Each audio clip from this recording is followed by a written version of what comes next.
السلام علیکم ورحمۃ اللہ وبرکاتہ۔ الحمد للہ الذی لم یزل عالما قدیرا سمیعا بصیرا،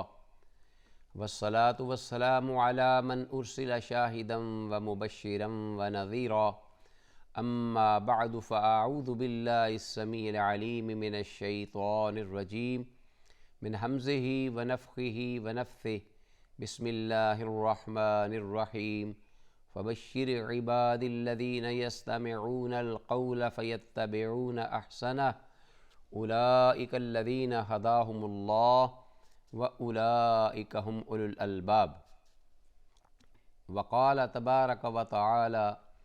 وننزل من القرآن ما هو شفاء ورحمۃ للمؤمنین۔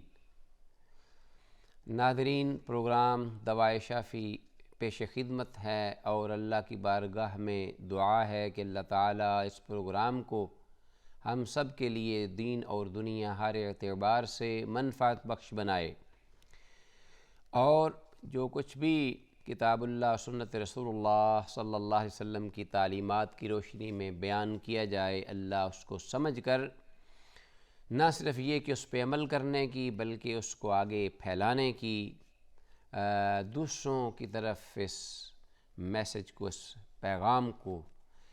لے جانے کی توفیق عطا فرمائے۔ اللہم ارنا الحق حقا وارزقنا اتباعہ وارنا الباطل باطلا وارزقنا اجتنابہ، آمین یا الہ العالمین۔ ناظرین، گزشتہ پروگرام میں بہت ہی حساس عنوان کے تحت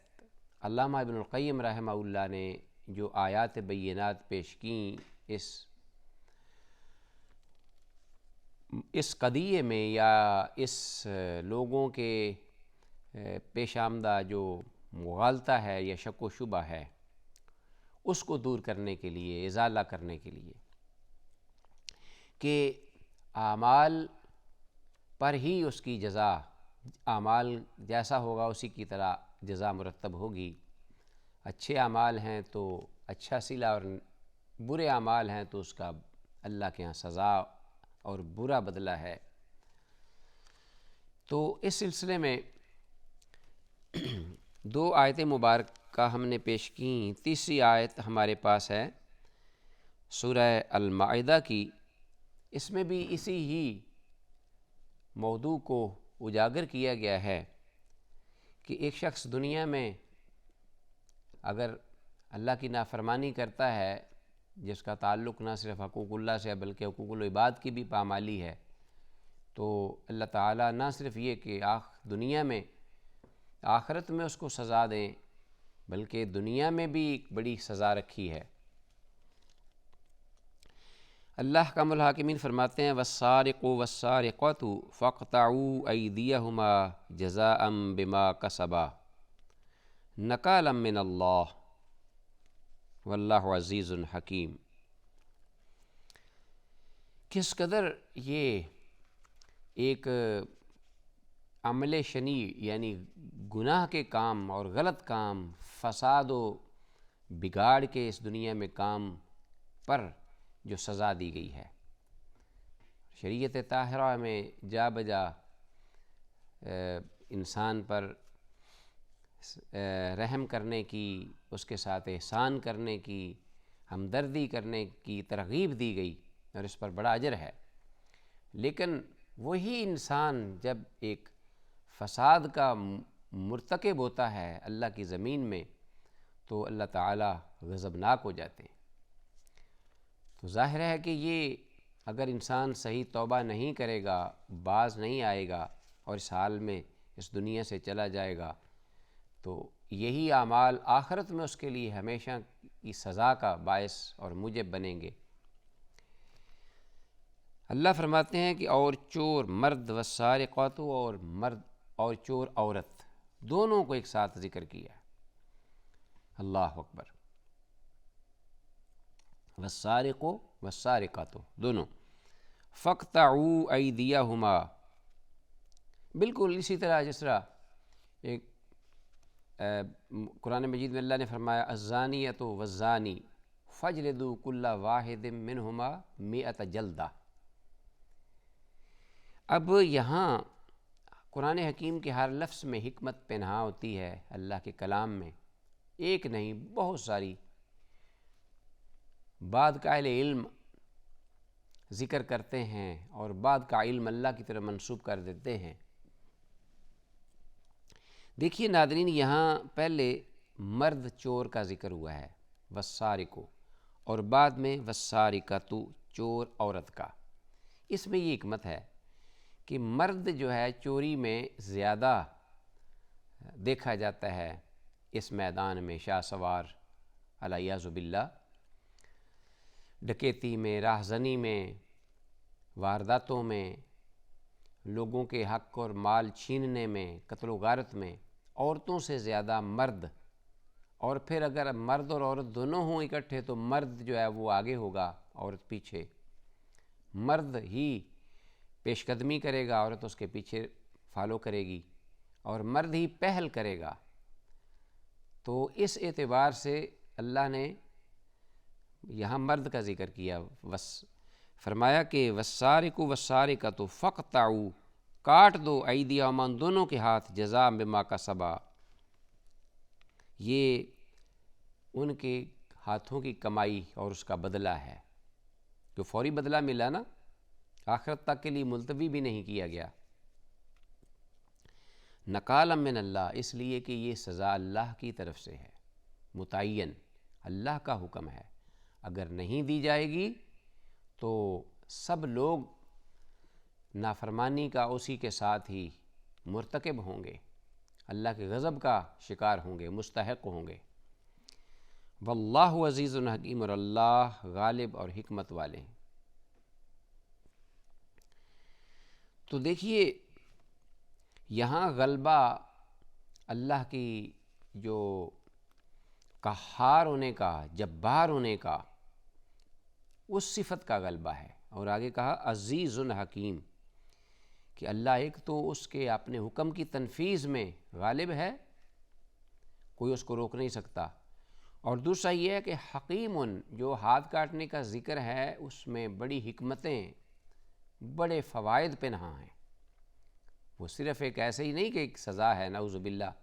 جیسا کہ بعد بے دین اور لا دین اور منکرین دین جو ہیں وہ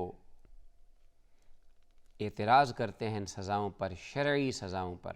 جو اللہ کی طرف سے، رحیم و کریم پروردگار کی طرف سے متعین ہیں، کہ یہ نسل کشی ہے اور یہ ایک ظلم و زیادتی اور استحصالی سزائیں ہیں، استغفر اللہ علیہ باللہ۔ تو اللہ نے یہ اپنی صفتیں آگے ذکر کی، عزیز، غالب ہے اپنے حکم کی تنفیذ میں، کوئی روک نہیں سکتا، اور حکیم، اور اس سزا میں حکیم ہے، بڑی حکمتیں اس کے اندر عام انسان نہیں سمجھ سکتا، ظاہر بین کہے گا ہو سکتا ہے یہ سزا ہے، نہیں ملنی چاہیے، معاف کر دینا چاہیے تھا، اللہ اکبر،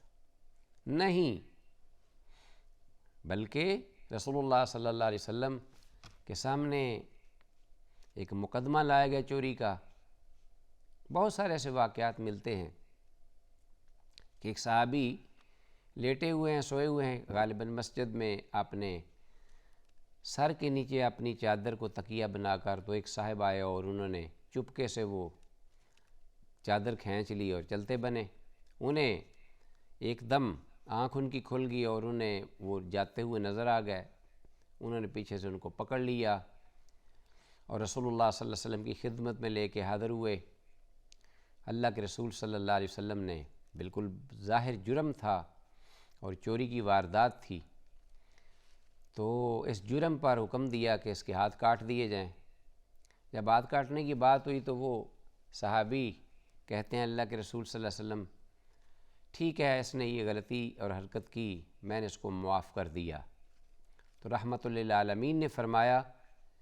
کہ اگر معاف کرنا تھا تو میرے پاس آنے سے پہلے اس کو معافی دینا تھی، اب چونکہ میرے کٹہرے میں آ گئے ہو انصاف طلب کرنے، تو اب اس کو یہ سزا مل کے رہے گی کہ اس کے ہاتھ کاٹ دیے گئے۔ رحمت للعالمین ہے، جہنم کی رحمت، جو کہ کافروں کے لیے بھی سراپے رحمت ہیں، لیکن اس وقت اس مجرم سے جرم ہوا تو ہاتھ کاٹ دیے گئے۔ جب اس عمل پر یہ سزا مرتب ہوئی، اس دنیا میں فوری اس کو صلہ ملا، تو یہ ایک نافرمان اپنے آپ کو کیسے دھوکہ اور فریب دے سکتا ہے؟ جی ہمارے عمل تو جیسے بھی ہوں، لیکن یہ ہے کہ اللہ کی رحمت بڑی وسیع اور عید ہے، ہمیں معاف کر دے گا، ہمیں چھوڑ دے گا۔ تو آیت مبارکہ جو ہے یہ اسی طرح وہ دوسری آیت اسی کے ہی وزن پر، الزانیۃ والزانی فاجلدوا کل واحد منہما مئۃ جلدہ،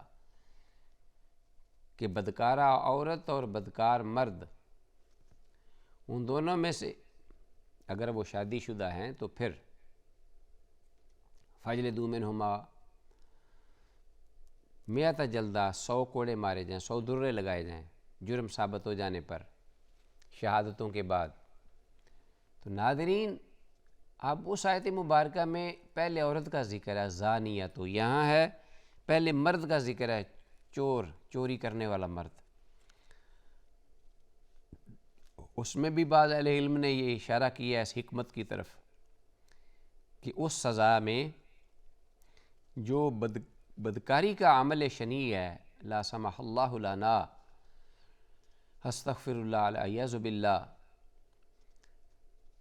وہ اس وقت ہی ہوتا ہے جب اکثر عام حالات میں عورت کی طرف سے رضامندی ہو، اشارہ ہو، مثبت اشارہ، وگرنہ اس کا وقوع پذیر ہونا بہت مشکل بلکہ ناممکن ہوتا ہے۔ تو زیادہ ذمہ دار ایسے برے عمل میں عورت زیادہ ذمہ دار ہے مرد اور عورت دونوں میں سے۔ عورت اشارہ کرے گی مثبت، اس لیے اس کو پہلے رکھا الزانیۃ، پھر بعد میں زانی کا ذکر ہوا، فوراً سزا ہوئی۔ اور رسول اللہ صلی اللہ علیہ وسلم کی حیات طیبہ میں یہ سزائیں دی گئیں، رجم کیا گیا شادی شدہ جو بدکار لوگ تھے ان کو، اور اس کی صریح نصوص موجود ہیں احادیث مبارکہ کے اندر۔ ناظرین، آپ دیکھتے چلے جائیے کہ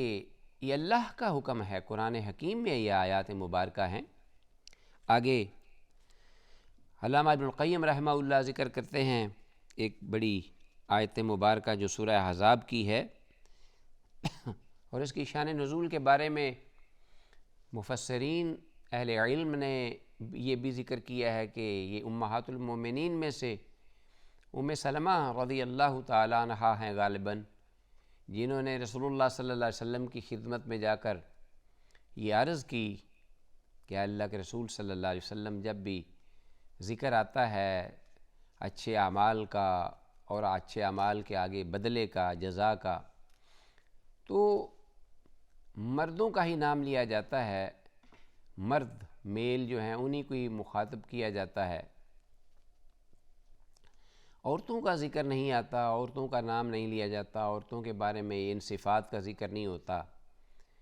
تو اس طرح کر کے ایک ان کی تشنگی تھی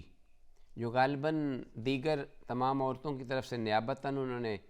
رسول اللہ صلی اللہ علیہ وسلم کی خدمت میں عرض کی۔ تو اب یہ جواب رسالت مآب صلی اللہ علیہ وسلم نے نہیں دیا کہ یہ آیات مبارکہ جو ہیں اللہ پاک نے نازل فرما دیں، اور یہ خاصی لمبی آیت ہے، ان المسلمین والمسلمات والمؤمنین والمؤمنات، اور آگے ساری جو صفات ہیں ان کا ذکر ہے، اور اس میں تمام صفات میں برابر کی سطح پر مرد اور مومن مرد اور مومن عورتیں، مومن مرد مسلمان اور مسلمان عورتیں، اسی طرح صبر کرنے والے مرد، صبر کرنے والی عورتیں، فرما بردار، والقانتین والقانتات والمتصدقین والمتصدقات والصائمین والصائمات، روزے رکھنے والے مرد، روزے رکھنے والی عورتیں، صدقہ دینے والے مرد، صدقہ دینے والی عورتیں، راست باز مرد، راست باز عورتیں۔ اسی طرح یہ ساری صفتیں ذکر کیں، اور ان صفتوں کے ذکر کے ساتھ ساتھ مردوں کو عورتوں کے برابر، مردوں کو عورتوں کے ساتھ اور عورتوں کا نام لیا مردوں کے ساتھ، اسی طرح والذاکرین اللہ کثیرا والذاکرات، کثرت سے ذکر کرنے والے مرد اور کثرت سے ذکر کرنے والی عورتیں، والحافظین فروجہم، اور وہ مرد جو اپنی شرمگاہوں کی حفاظت کرتے ہیں، اور اسی طرح والحافظاتی، وہ جو کہ خواتین مسلمان مومن عورتیں جو کہ اپنی شرمگاہوں کی حفاظت کرتی ہیں، اعد اللہ لہم عذابا اعد اللہ لہم، آگے فرمایا کہ ان کے لیے اللہ رب العالمین نے اعد اللہ لہم مغفرۃ و اجرا عظیما۔ اللہ اکبر، یہ دونوں ہیں اس میں شامل۔ تو معلوم ہوا کہ اعمال میں کوئی زیادہ یا کم نہیں۔ اگر ایک عورت اپنے فرائض ادا کرتی ہے اور مرد اپنے فرائض و واجبات سے کوتاہی کرتا ہے، سستی کرتا ہے، تو ظاہر ہے کہ وہ عورت اس سے افضل ہے، بہتر ہے اللہ کی نگاہ میں۔ ان اکرمکم عند اللہ اتقاکم۔ مرد کبھی بھی یہ اپنے آپ کو دھوکہ نہ دے کہ چونکہ میں مرد ہوں اس لیے میں عورت سے بہتر ہوں، میں قوام ہوں اور مجھے اللہ نے عورت پر ایک برتری دی ہے اور اختیارات دیے ہیں۔ یہ دھوکہ ہے بہت بڑا۔ صرف عورت کا دائرہ کار الگ ہے مرد کا، جس فزیکلی اعتبار سے اللہ نے مرد کا دائرہ کار اور اس کی جو فرائض ہیں وہ الگ رکھے ہیں۔ ان دونوں کی چونکہ جسمانی کیفیات میں بڑا فرق ہے، اور اسی حساب سے بلکہ جن امور کا تعلق یا دنیاوی معاملات کا عورت کے ساتھ ہے، عورت کی ذات کے ساتھ، تو اس میں عورت ہی کو فوقیت دی جاتی ہے۔ شریعت طاہرہ میں عورت ہی کی شہادت کو مرد کے مقابلے میں قبول کیا جاتا ہے، اور عورت کو ہی اس معاملے میں باقاعدہ نام لے کر خطاب کیا جاتا ہے، اور مرد کو ایک طرف الگ رکھا جاتا ہے۔ تو اس اعتبار سے مرد اور عورت دونوں جو ہیں وہ اعمال میں، جزا میں، سزا میں برابر ہیں۔ بہتر ان میں سے وہی ہے کہ جو اپنے فرائض و واجبات ادا کرنے میں زیادہ چاق و چوبند ہے، زیادہ محتاط ہے۔ ان اکرمکم عند اللہ اتقاکم۔ تو اس لیے اللہ احکم الحاکمین نے دونوں میں کوئی فرق نہیں کیا۔ تو لہٰذا جزا اور سزا کے معاملے میں عورتوں کے ساتھ مرد اور مردوں کے ساتھ عورتیں بھی یہ اپنے تئیں یہ سمجھ لیں واضح طور پر۔ تو ناظرین انشاءاللہ اسی موضوع پر ہم آئندہ پروگرام میں بھی گفتگو اپنی جاری رکھیں گے۔ سر دست جو کہا سنا ہے، اللہ تعالیٰ سے دعا ہے کہ اللہ اس پہ عمل کی توفیق دے۔ السلام علیکم ورحمۃ اللہ وبرکاتہ۔